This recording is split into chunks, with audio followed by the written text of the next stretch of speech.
All right, well, good, I guess, officially afternoon, everyone. My name's Peter Smallidge. I'm the New York State Extension Forester, and it's my pleasure to host for you this webinar, which is one aspect of the ForestConnect program at Cornell University through the Cooperative Extension System. Today, we're going to be talking about, are you growing your best timber? And it's really kind of a two-part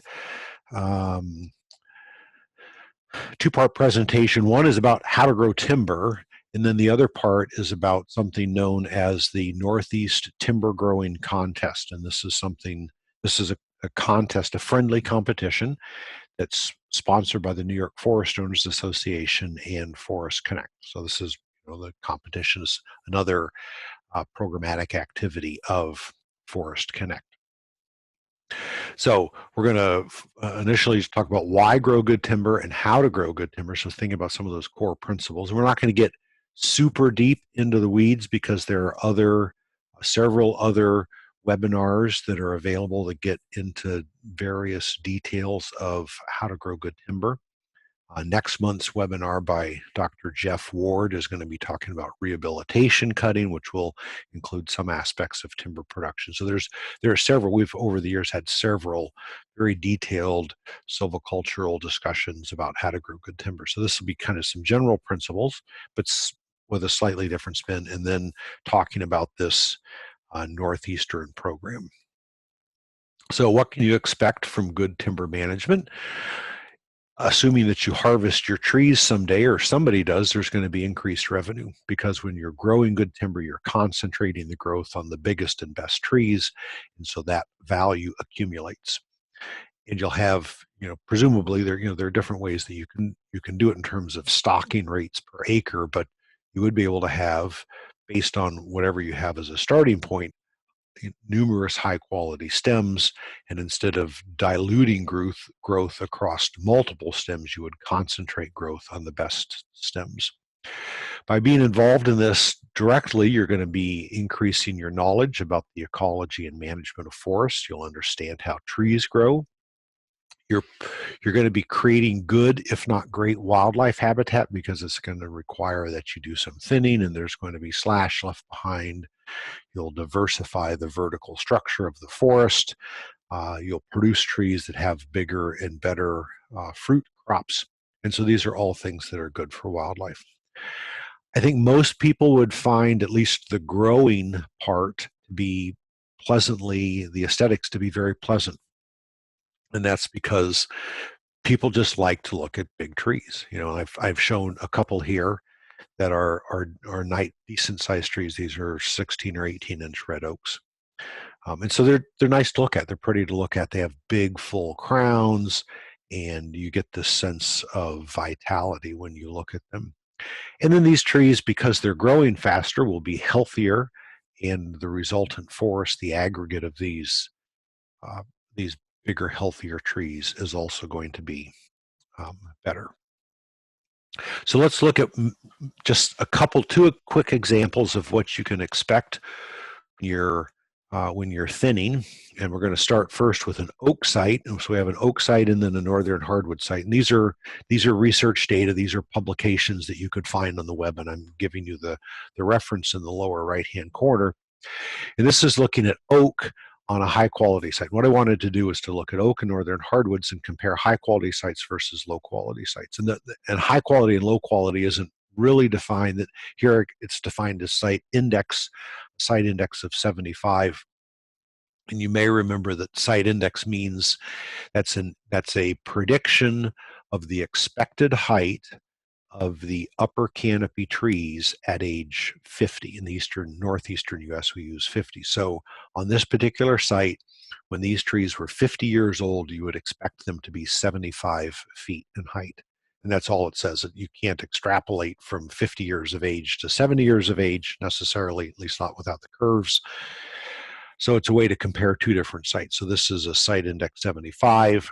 What it's shown when you have thinning versus unthinning, that you can expect something on the order of a 25% increase in growth. But the other thing, so that's one number to remember. Think about that 25% increase in growth.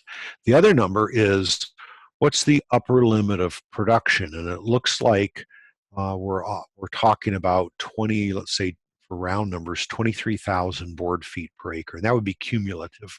So as there are thinnings that happen, some of that volume is extracted, and this is looking at over the course of 100 years between the harvested volume and the residual volume, you're going to have production of about 23,000 board feet per acre.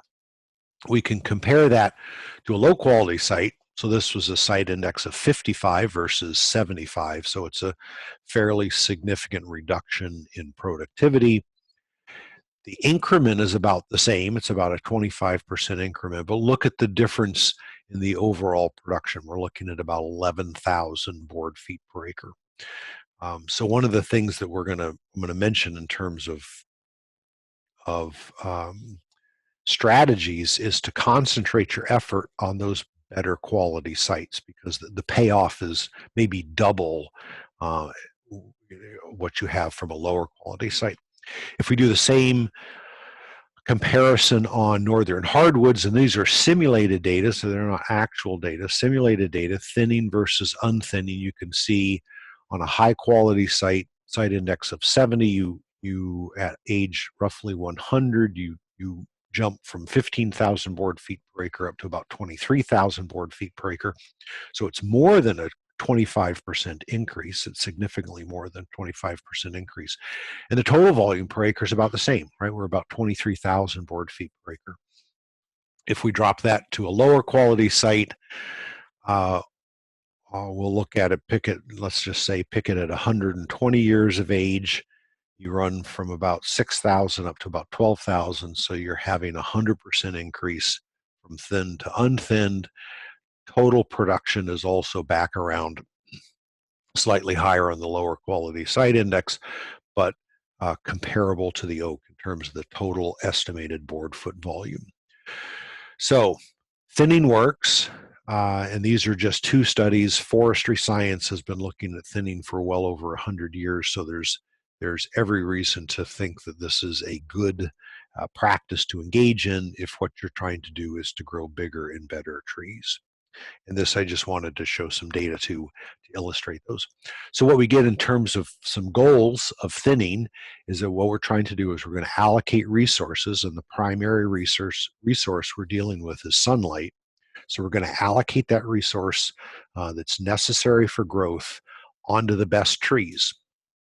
That's the goal. Now you can do this wrong, right? You can imagine you can do thinning wrong, where you give lower quality trees the sunlight, and then you're not going to optimize production.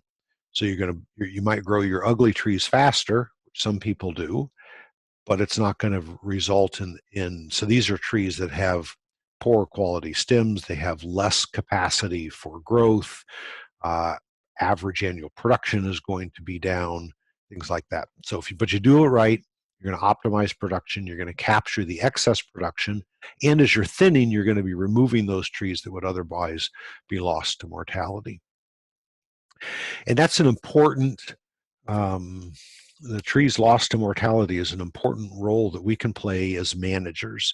And people will ask me, and may ask you, if they know that you're cutting trees, they'll say, do we have to cut trees in order to manage the forest? And I've always been of the opinion that no, we don't, that forests have managed themselves, or have survived. They haven't managed themselves, they've survived quite adequately in the absence of human intervention. The reason that management is worth considering is that through management, the manager can decide who receives the benefits of those resources. So if 90% of the stems are going to die, and this would be Gingrich worked in oak stands, so if 90% of oak stems are going to die between ages 20 and 80, who decides which 10% of those stems are going to be retained? Well, the manager does. So if there are particular products that we want to grow into maturity, or if there are particular shifts that we want to see in the composition of a stand, that's where management has a role. If we're disinterested in those, then management isn't necessary, at least in eastern forests. You could argue in western forests there's value, or maybe value in some of those as for fire prevention and things like that. And it doesn't mean that everything, it doesn't mean in an unmanaged woods that all those trees are going to be healthy and thrifty. In fact, we know they won't be, but you don't have to cut trees. So typically in our forest, trees are competing for sunlight. And when they compete for sunlight, they lose vigor. This is you see the picture of a sugar maple, a sugar bush, very dense sugar bush. The stems are crowded together. If you were to walk in here, you'd look up and the crowns are quite small. This is not a good way to grow sugar maple for optimal sap production, and certainly not if you were trying to grow timber production. So what you're going to be doing by reallocating competition for sunlight is you're going to be increasing growth on the residual trees. So whatever you leave behind, good or bad, is going to have increased growth. We can also use thinning to change species composition. If you have a mixture of species, by selecting preferentially some species to retain and some species to cut, you can shift and increase or decrease diversity in the stand. We can use thinning to adjust the allocation of stems of different qualities. Presumably when you're thinning, you're going to be cutting deformed stems, and we'll see some pictures of that in a few minutes. What thinning does not do is try to regenerate the stand. Now, in a very aggressive thinning regime, you'll create enough sunlight so that you may get some regeneration present. But the intent of thinning in a strict silvicultural definition is not to try to regenerate the stand. So Carl asked, does thinning open up more deer habitat and space for more invasive species to move into the forest? It certainly could. So if what we, and we'll look at some examples of the intensity of thinning. I think we will in just a minute. The more intensively you thin, you're going to be adding more sunlight to the crown of the tree, but in doing that, you're also going to add more sunlight to the forest floor. And so when you add more sunlight to the forest floor, as you all have seen, plants are going to grow, and you may or may not have a mixture of species that you like. And if that creates more forage in the understory, then that may be more desirable for deer. So sustainable timber management is antithetical or opposed with a laissez-faire attitude. You can't just have this approach where you say, I'm just let the trees take care of themselves. That's not going to work. Or even, maybe not quite laissez-faire, but a very passive approach on forest management where you go in and people say, I manage my trees because I cut some of the dead ones. That's not going to provide sustainable, high-quality timber management. You're also not going to be able to get annual or even regular big revenue checks. You may get decent revenue checks on a regular basis, depending upon the acreage and the volume and the site quality that you have, but you're not going to get annual big checks. And that's never happened on a per acre basis. It may happen on a property basis, but it doesn't happen on a per acre basis to get regular large timber checks. And there's also, and this is observational, a cut and sell mentality that we see amongst some owners where everybody thinks I'm going to go and I'm going to buy a piece of land. Somebody tells them it's a good investment. When they hear good investment, they think appropriately that they're going to cash in at some point. Well, each owner, when they buy it and sell it, depending upon the frequency of the sale and how much time has elapsed and how the management has happened, it's not going to work for them to go in for each owner. Let's say there's a 15-year or 20-year, or even a 30-year cycle of owners.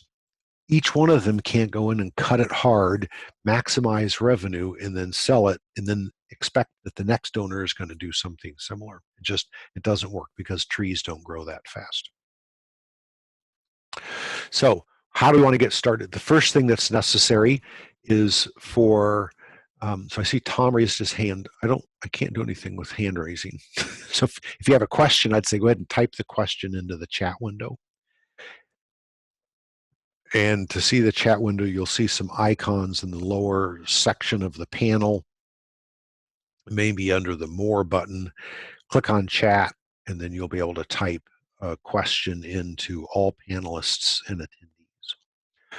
So the first step is you have to delineate your stands. It's called type mapping your property. You can see an example of a property here that's been broken out. There are agricultural fields as well as farm fields or forest stands.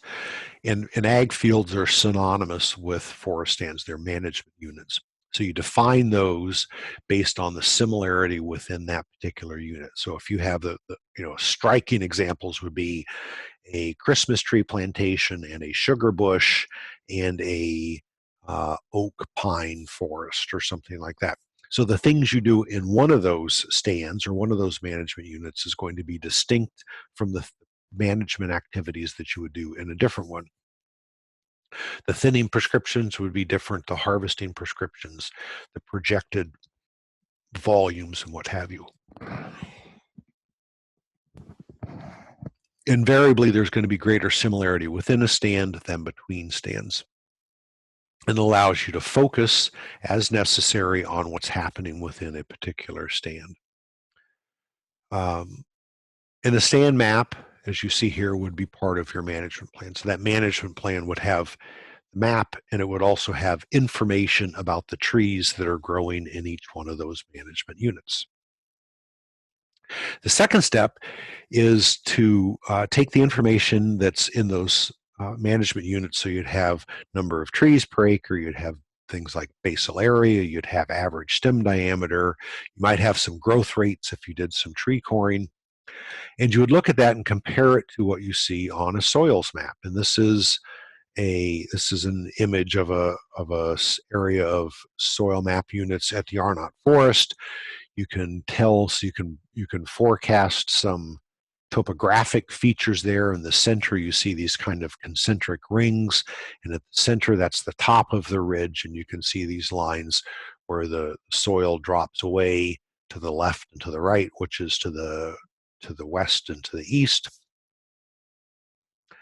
And you could go in and learn more about each of these soils and find out which ones are most productive and which ones have the highest site index or the greatest productive capacity amongst the soils that you are managing. And all of that information is available on websoilsurvey.nrcs.usda.gov. And on the Cornell ForestConnect.ning site, let me type that in, that was on the front page. So this is Cornell ForestConnect.ning.com. If you do a search, the blog for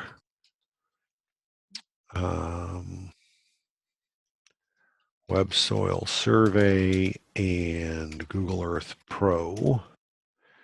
Web Soil Survey and Google Earth Pro, there's a blog that I wrote about how to use these online tools to look at the soils on your property.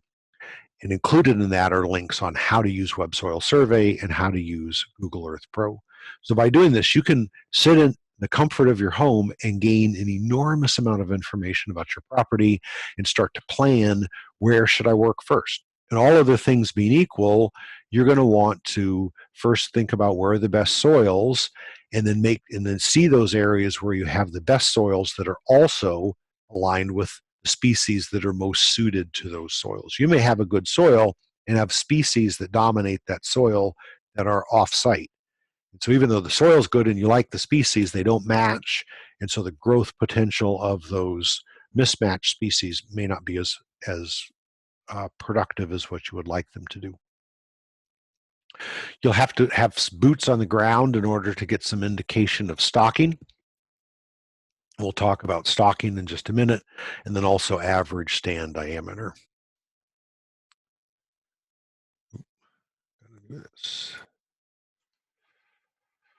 So I'm inclined to recommend that you would start in an area where you have the highest levels of stocking, and there's different ways that you can look at stocking. You can look at it visually, such as you see here, where you have a high level of crown competition. You can do it numerically based on residual basal area. The residual or the total the absolute basal area is probably the best way to do it. If you're not familiar with that, this is just a way to say, are these trees competing or not? And then you want to make sure that the trees that you're going to be thinning have a potential for response. So you want trees that have good, vigorous crowns. By starting in these stands that have higher levels of stocking, you also have more volume that you're moving. And maybe that's good or bad. As long as you have some way to use that and it has value, then you're maximizing what you're going to get out of this. So what you're going to get out of it is a product, and it may be firewood, or it may be low value saw timber. But if you can sell it or you can use it, then you're offsetting the costs of doing the management.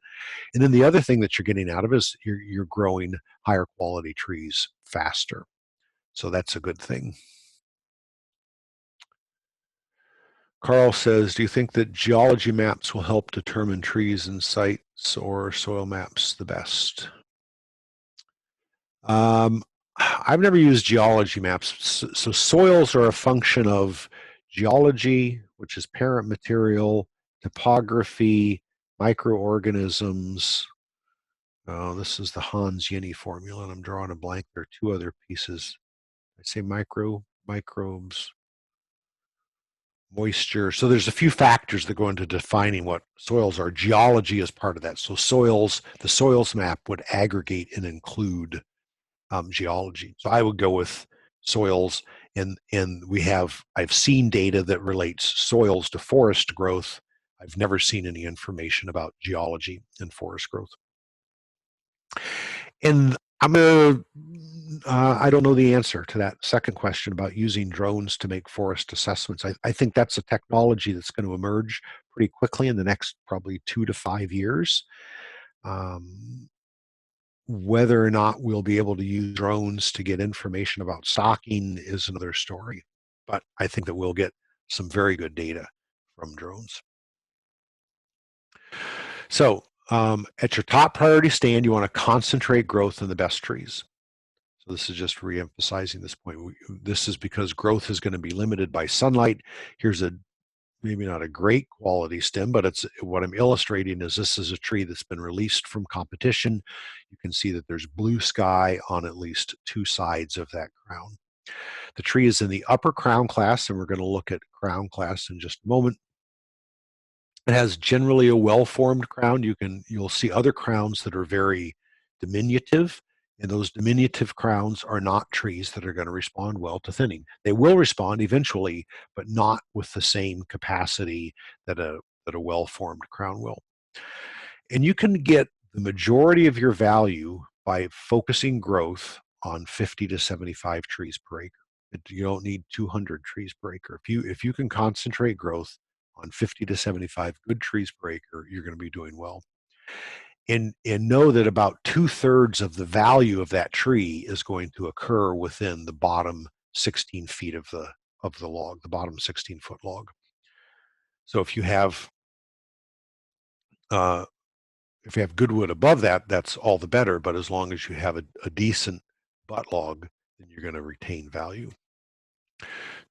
When I talk about crown class, I'm talking about what you see illustrated here. So we have some trees that are identified with blue arrows, and then if you look at the letters at the base of the stem, you see C for codominant, S for suppressed, D for dominant, I for intermediate. The upper crown class trees are the codominant and dominant trees.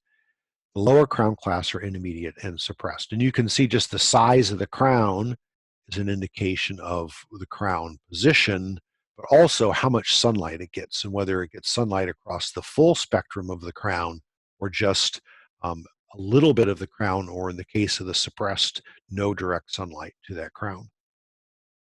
So crown class describes the height of one tree relative to its neighbors. So that's the important. It's a relative height. It's a indication of relative height. The upper crown class trees have a better capacity to respond for growth because they have more foliage. There's nothing magical per se. They have more leaves, but they may have more leaves because they have better genetics or better soils or better luck. The trees in the lower crown class, if you give them, so let's say you gave an upper crown class and a lower crown class tree more sunlight, the lower crown class trees have 1/3 to 1/8 the capacity for growth response that the upper crown class does. So those upper crown class trees are going to be growing 3 to 8 times faster when given more sunlight than the lower crown class trees. It doesn't pay to release, typically it doesn't pay to release lower crown class trees unless that's all you have that has good stem quality. So if you have a dominant tree or a co-dominant tree that's a multi-stemmed red maple and the stem is all defective, that's not a good tree. I mean, that's not a tree that you want to necessarily grow faster. So you want a good quality stem, upper crown class, healthy crown, valuable species, and then make sure the stem is as free of defects as possible. So you want to minimize the weak forks. So those are forks that are tight, acute forks. You want to look for and avoid epicormic branching. And some of the trees tend to branch epicormically based on genetics, although upper crown class trees by and large are less likely to form epicormic branches than lower crown class trees. Large branch scars should be avoided. Straight logs, they'll buck logs at 8 to minimum of 8.5 feet. So you want to have as many straight 8-foot sections as possible. And then anything that looks like rot and decay. So here are several examples of stem defects that you want to avoid. The stem in the upper left is a red oak that has epicormic sprouts. And those sprouts, so this was a picture I took shortly after those sprouts formed. So as you look at them now, they're not really that big of a deal, but if you let those grow for another 10 or 20 years, those are going to form large branches that will degrade the log when it goes to the log yard. The other picture I want to point out is the picture in the top center, the forked stem. And what I want to call your attention to is you can see there's a dark streak down the middle, and what happens is that fork will flex. And as the fork flexes, the wood fiber, the wood tissues will pull and is put under tension. And when that happens, the tree recognizes it's being wounded, and so it grows wood over that. So if we're looking at one face of this fork, if you were to look at it from 90 degrees so that you couldn't see the fork, what you would probably see is a flare that comes out, or a cobra head that comes out on each side of that fork. That's an accumulation of tissue that's put on by the tree, that's grown by the tree in order to stabilize that splitting of those wood fibers.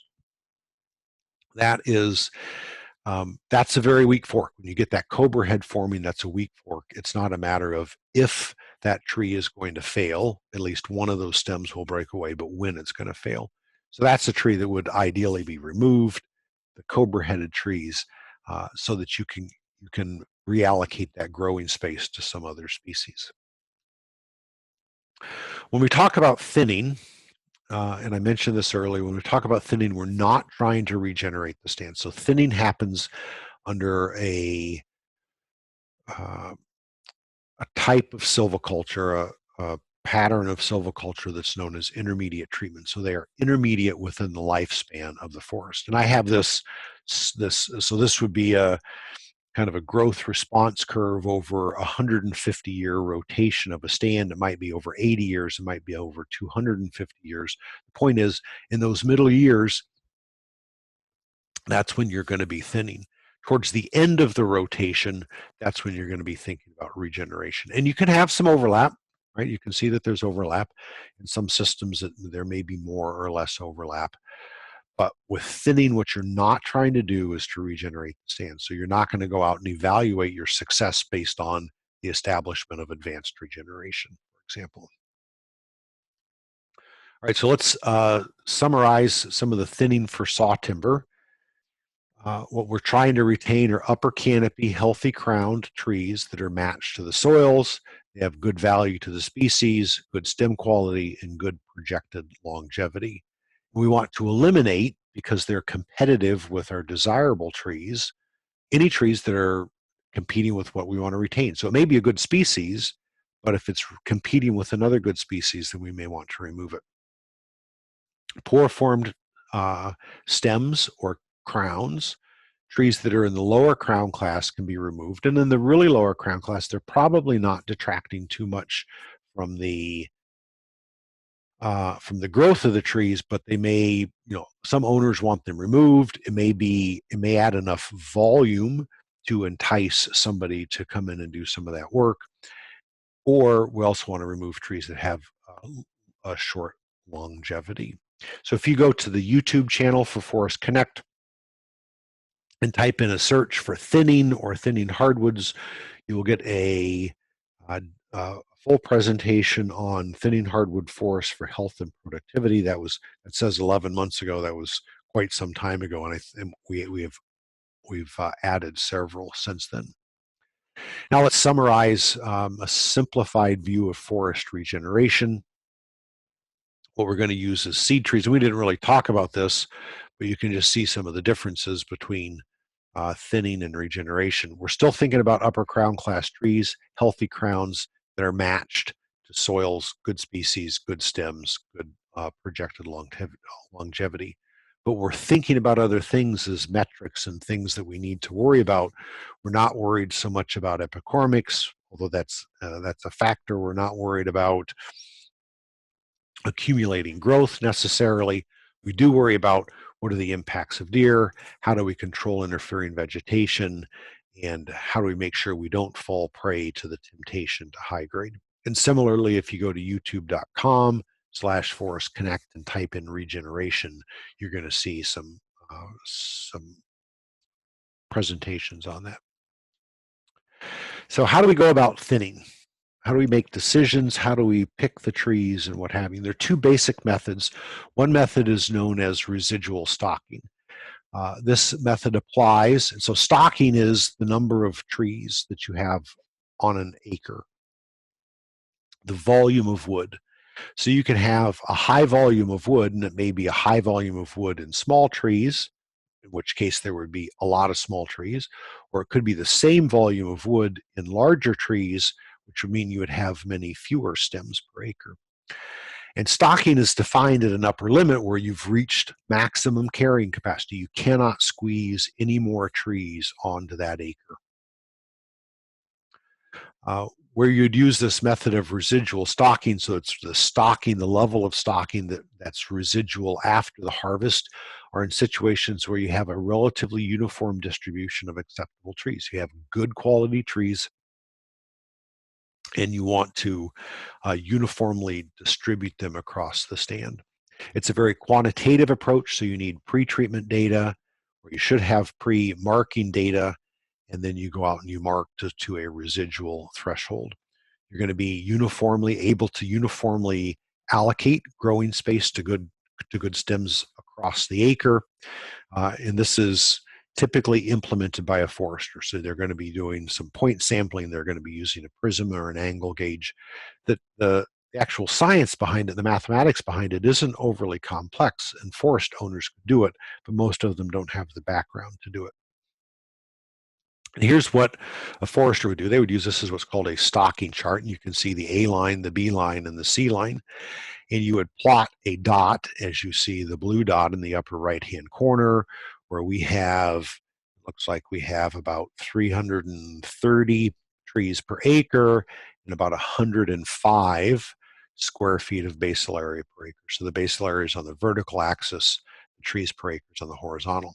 And that dot is located on the A line. So that means that stand at 330 trees per acre and 105 square feet of basal area is fully stocked or is on the verge of overstocking. The diagonal lines indicate the average tree diameter. So this is a stand where the average tree diameter is about 7.5 inches. So if we're going to thin it, we're going to cut some trees, right? So necessarily, if we can thin it, and then we could go out and take another measurement, we could say how many trees per acre do we have and how much basal area per acre do we have. The numbers have to be less because we've cut trees, right? So there's fewer trees per acre and there's less basal area per acre. So the number is going to move down and to the left. Where it actually goes depends upon how we allocate that cut. If we cut just the big trees or just the little trees, that's going to influence residual average tree diameter. Let's say we keep it kind of in the middle of the road. We push it down to the B line. The B line is where we optimize growth of timber. So if you have a management objective to optimize the growth of timber, the B line, or about 70% relative density, provides that optimization of timber production. If you have other goals or other objectives, silvopasture or maple production, the B line that's used for timber may or may not be useful for what your ownership objectives are.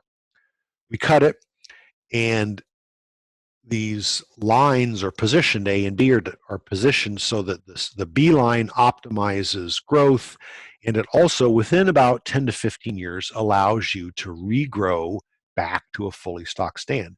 So the dot goes roughly straight up, maybe straight up and a little to the left. You may have some additional mortality that happens. But by and large, you're not getting new trees coming in, so you're not gaining any new trees per acre, and each of those trees gets bigger. So as each of those trees gets bigger, the basal area or the volume of wood is going to increase and get higher, so it's going to go up. So you go through this iterative process, right? You cut it, it grows back, you cut it, it grows back, and then each time you cut it, you're removing some trees, some of which may have some value as firewood in the early harvest, or maybe some value for small saw logs later in the harvest. The second way to do a thinning is through what's called crop tree management. Crop tree management starts by identifying owner objectives, which so does the residual stocking method. But this is something that an owner can do. And so an owner can say, my primary objective is timber production, and my secondary objective is aesthetics, or a secondary objective is wildlife, or a secondary objective is water quality. And they define what makes a crop tree. And these crop trees are trees that you grow into the future. In your garden, your crop is something you harvest in the short term. In forestry, your crop is something that you harvest over a longer period of time, or at some very distant future point in time.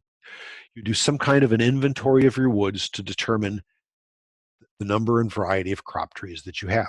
So you need to know if you have, there may be some species that are relatively rare on your property, and even though they may not have the best quality, the best features of quality for timber, they may be important to you because they're relatively rare.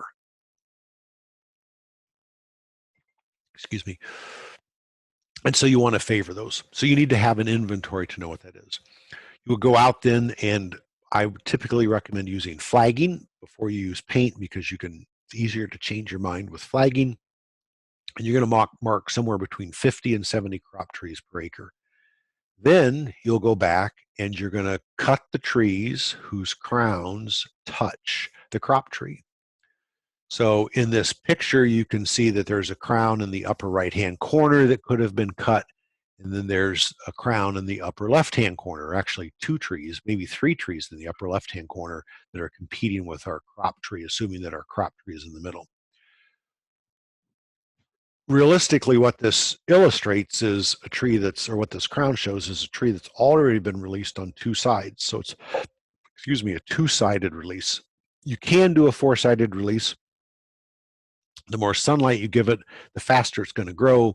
But there are some of these species, sugar maple, for example, and large sugar maple, as they get more mature, tend not to do well when they've been aggressively shocked by giving them too much sunlight too quickly.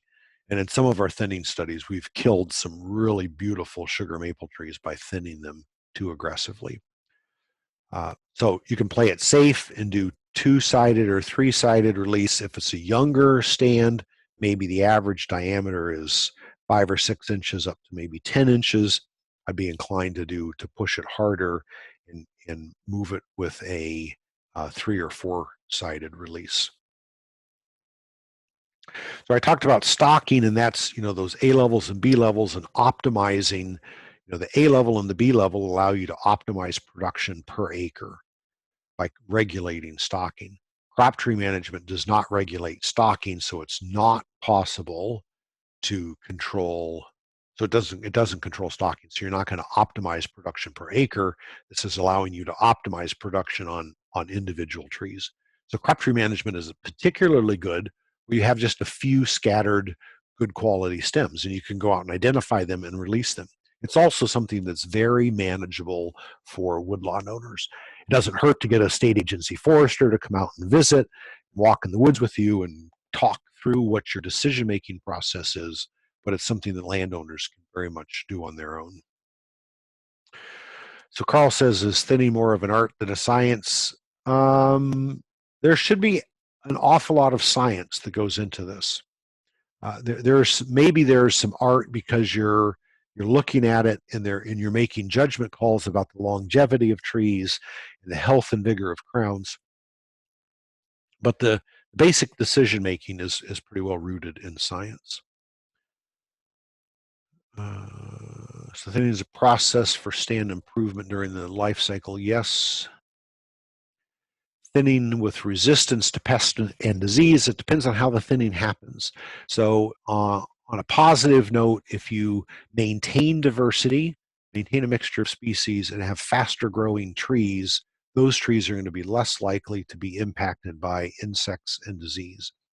But you could also damage those trees, you could injure their root systems, you could bang them up the stems, you could leave behind trees that have a predisposition to insects and disease, and you would actually maybe complicate things. All right, so how do you get rid of these undesired trees? One way is to cut them, and the best way to do that is, well, ideally you have somebody else that wants the trees and they know what they're doing and they know that they can cut the trees without damaging the residual trees, or you can do it if you've taken game of logging, which involves learning a systematic approach for felling trees. There is a 6-point plan.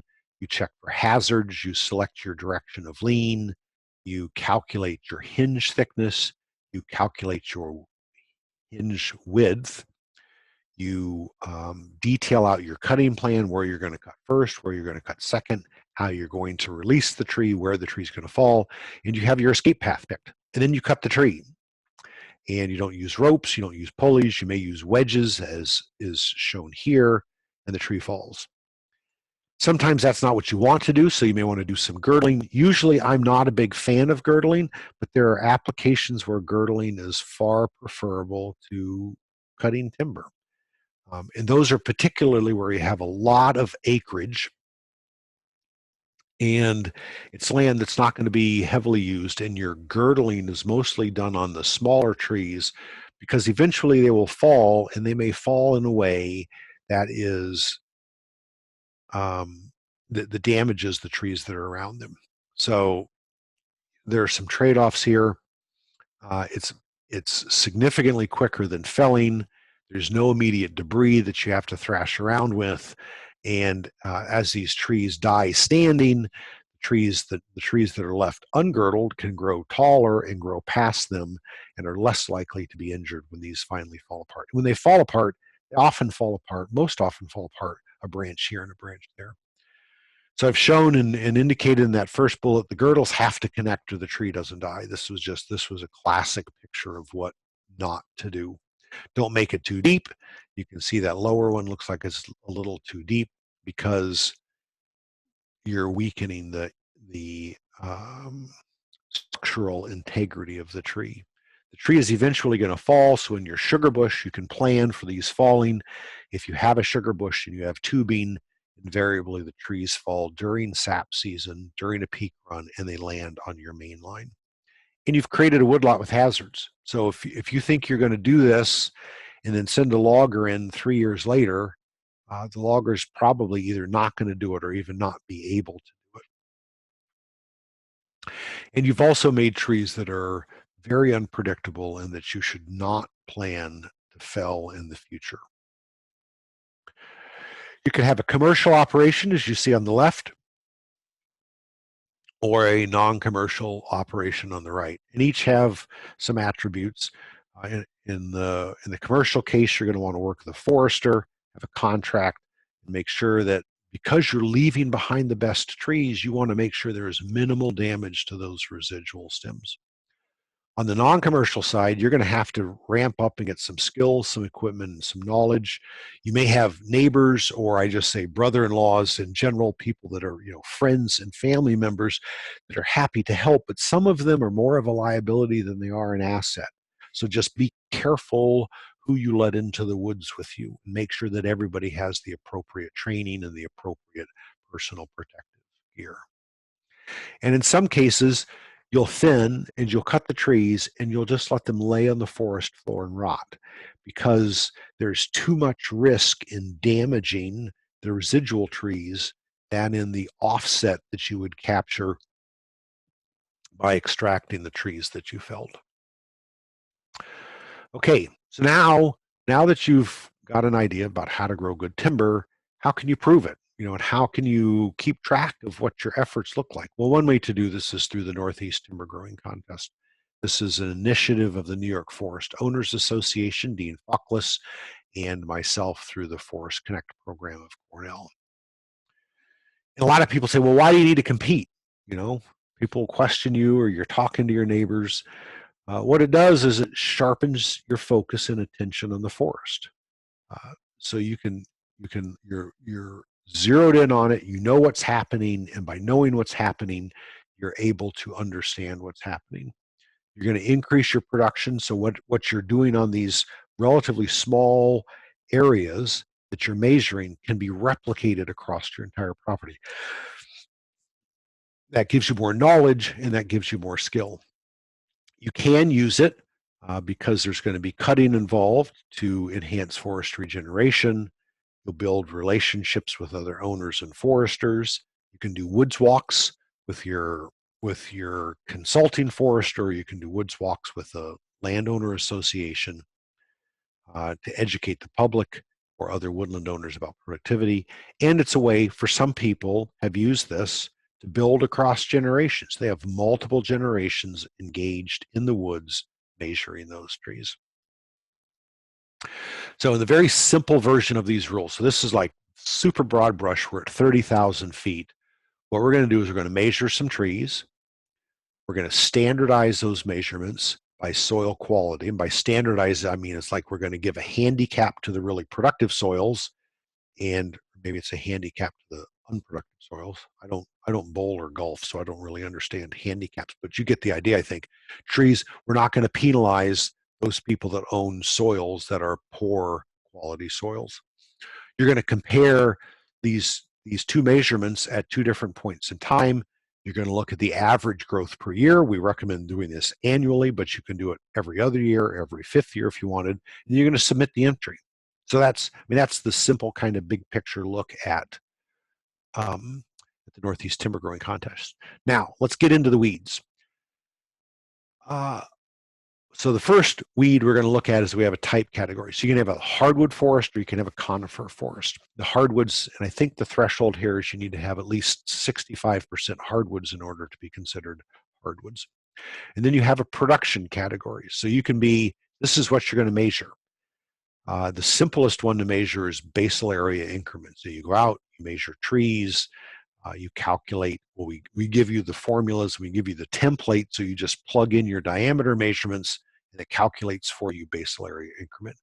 You can also do board foot volume. In that case, you have to work with a forester, or you can do seedling heights. So you look at two different types and three different productions.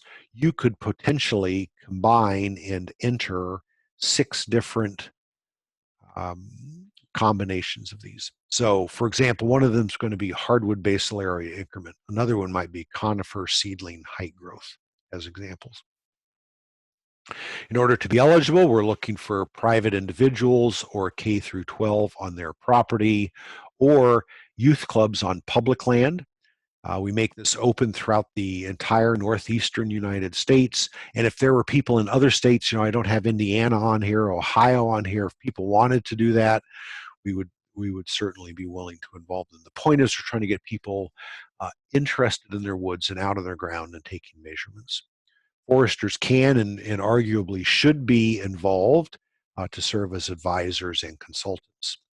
And when we do the annual write-up, we list all of the owners and all of the foresters. So the foresters that are working with the landowner get some free publicity by being involved with this.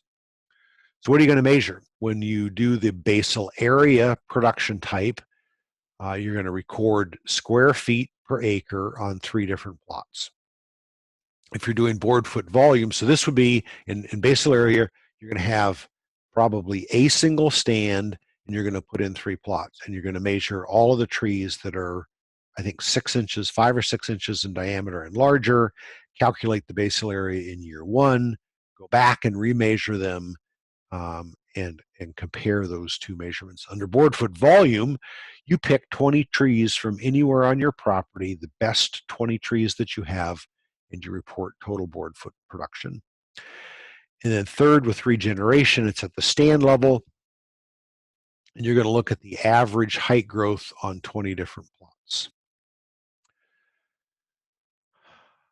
People will say, well, but I have really poor soils. And I think actually my soils are some of the poorest of anybody's soils we have about 35 or 40 people now that are participating in the Northeast Timber Growing Contest. And I have some of the poorest soils that exist. And so what happens is you put that as the divisor, and you can see the example down there. Howard series soil have an average site index of 68.57. The basal area change from one year to the next was 12%. So you divide 12 by the average site index, and that gives you a standardized basal area change of 0.18. So my score for that year in this example would have been 0.18.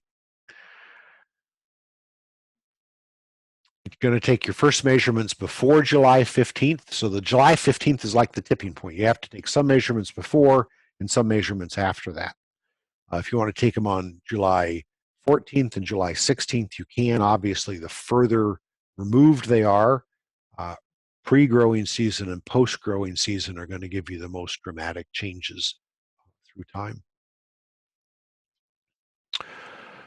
So what are you going to submit? You're going to have a cover sheet that just says, here's my name, here's my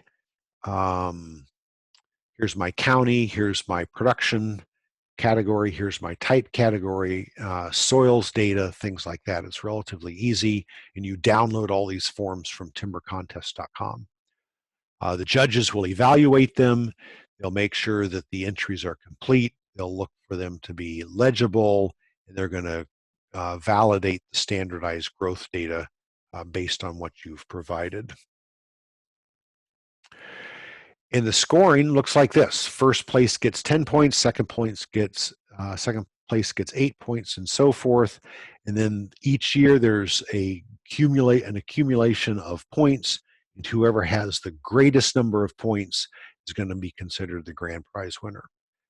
What that doesn't do, though, is give you any kind of a prize. We show you Olympic skiers here and being able to stand up for the gold medal. There are no gold medals.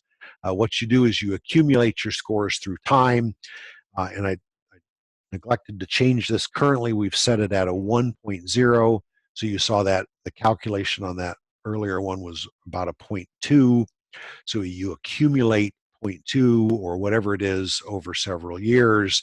And by the time you get a 1.0, then you earn designation of what we call timber beast. So you get personal satisfaction, you're more informed, you have faster growing trees, and you've invariably built relationships with friends and families. So the measurements involve things like going out into the woods, measuring the trees, and taking the appropriate precautions to make sure nobody is injured. With the basal area increments, you're going to use a plot that has a radius of 58.9 feet. You're going to put in a nail and a tag 1 foot above ground, and then you'll have a stick that's 3.5 feet in height. Hold that, measure diameter at the top of that stick, and then you're measuring it roughly 4.5 feet above ground, which is DBH. So it doesn't matter if the nail that you put in is exactly 12 inches above ground. What's important is that you're taking a diameter measurement at exactly the same height each time.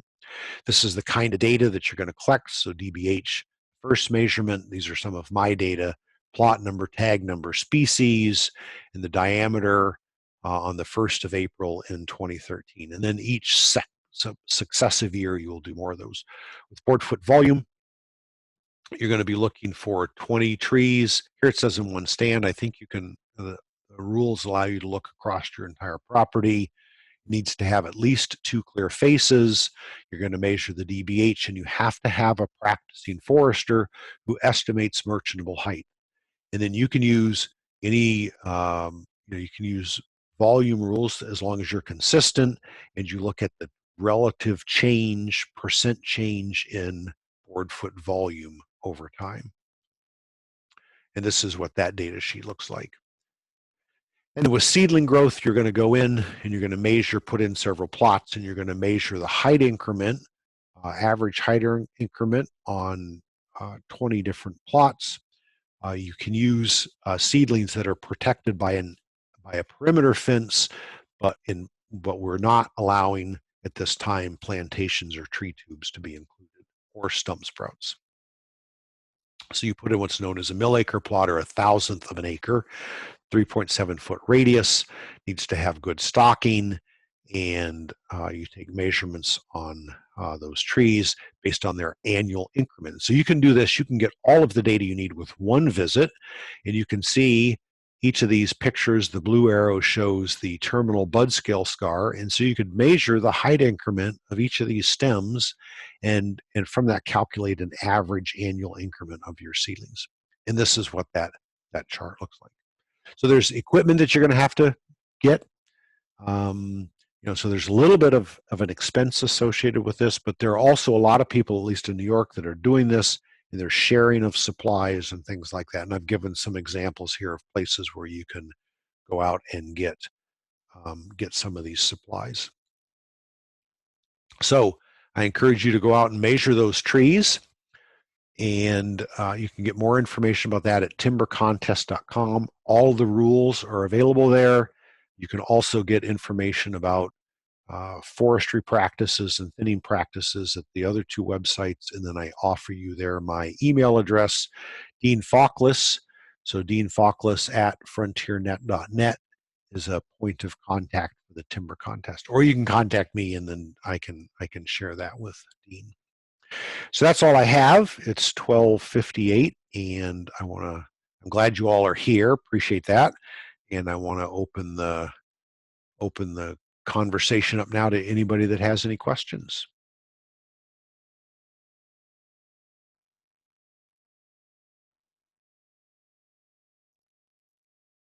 Are any of you who are attending participating in the Northeast Timber Growing Contest?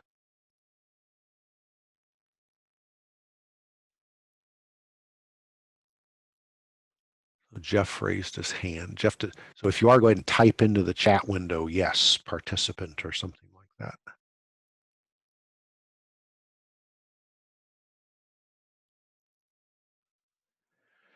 So I can say we have, as you might expect, the majority of participants are from New York. Phil is, yes, I thought so. Great. The majority of participants in the Northeast Timber Growing Contest are from New York. We'd love to have participants from other parts of New England and the Mid-Atlantic states. So please, if you're not doing it, give it some thought. I do it. I'm a professional forester. I've known about and studied growing trees for 35 years. And I go out and I look at my growth plots, and I learn something every time I look at those trees and every time I look at that data. So this is a huge opportunity to learn and understand how trees grow. So John wants to know, how do you increase or promote spruce regeneration? Wow, great question. So I don't do any work with spruce, but I can tell you that I've been in conversations with Dr. Laura Kennefick, who's a silviculturalist with the U.S. Forest Service, and she's going to be giving a presentation next year about managing mixed conifer forests. So I suspect that if she doesn't talk directly about how to regenerate spruce, that she would be able to answer that question. So unfortunately, I can't help you today, but I can encourage you to come back at some point. I'm trying to get her to go fairly early in the year in 2018.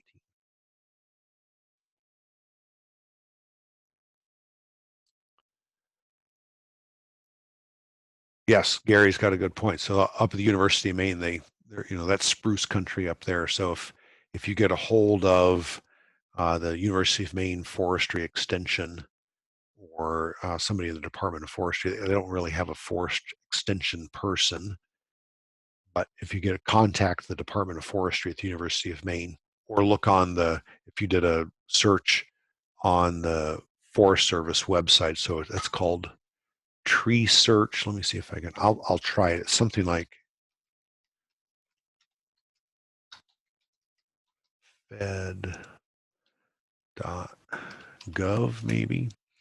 So look for if you just did a Google search for the word tree search, Forest Service,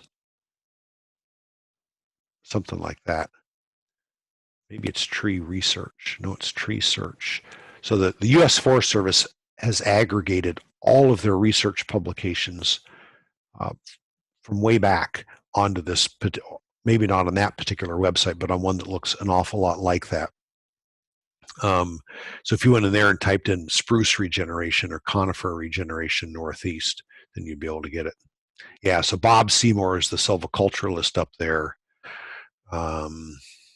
So Jeff doesn't like nails in trees, better option. So what I use are aluminum nails, and the nails go in below stump height. So, and I can give you a different option, but because there are concerns about nails in trees, I use aluminum nails, which means you can't install them in the wintertime. Aluminum nails do not drive into frozen wood. They bend in frozen wood, but you can do it in the spring, nail them in, and then that will work fine. You can use paint. One of the earlier pictures showed some yellow bands of paint, or you could, what I've seen some people do is they'll take a broad piece of masking tape, and then they will spray one edge of that so they have a very distinct line on that paint, and then that's where they take their measurement. So that's another option. But you need to have some way to number the tree, because you're looking at the individual growth of a tree from 1 year, one measurement cycle to the next measurement cycle. So as long as you can come up with that, how you skin the cat is less of an issue. And I agree, there are concerns about nails. There are ways to minimize those concerns, and there are also alternatives to nails. Okay, well, I'll let you all go, get back to work, get back to lunch, or maybe go out and play in the woods. If you're going out to play in the woods, please be safe and make sure you come out at the end of the day. So, continuing ed. So when you signed up for this, you registered, you were required to make an indication of what kind of continuing education you wanted, if any. I've submitted this to the Society of American Foresters for approval, and I will, usually within a couple days, I may do this on, probably on Friday or Monday of next week. I'll download all of the names and information of those people who participated and send you all an email that says thank you for participating, and that's your proof of participation. And then if you're looking at the Society of American Foresters, I send them all of the names, and that's automatically taken care of. If you're looking for state level licensing or permitting information, you need to handle the submitting of that. So, all right, thank you all. Enjoy your day. We finally have some cool weather in the Northeast.